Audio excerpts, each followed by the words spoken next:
আসসালামু আলাইকুম রহমতুল্লাহ বারকাতু। এটা হচ্ছে ডিম ফোটানোর ইনকিউবেটর মেশিন। আমি কোয়েল পাখির ডিম ফোটানোর জন্য আমি ইনকিউবেটরটা অর্ডার দেই আজ থেকে 4-5 দিন আগে। অবশেষে আজকে হাতে পেলাম ইনকিউবেটর মেশিনটা। আমি এটা ইনকিউবেটর মেশিন দিয়ে আমি কোয়েল পাখির ডিম ফোটানোর জন্য আমি অর্ডার করেছি। অবশেষে আজকে হাতে পেলাম 4-5 দিন পর। হ্যাঁ, এটা চেক করা যাক। এটা হচ্ছে বাল্ব লাগিয়েছি, এটা হচ্ছে তাপমাত্রা, আর এর পাশেরটা হচ্ছে আর্দ্রতা মাপার মেশিন।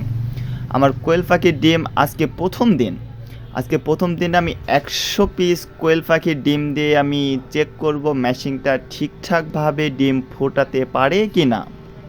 আমি একটি একটি করে কোয়েল পাখির ডিমগুলা বিছাই দিই, নিচে একটা ওলনা দিই বা আমার সিট দিই।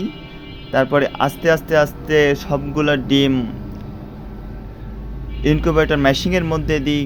এর মধ্যে ডিম আছে 120 পিস। দেখা যাক ইনকিউবেটর মেশিন ডিম ফোটাতে পারে কি পারে না।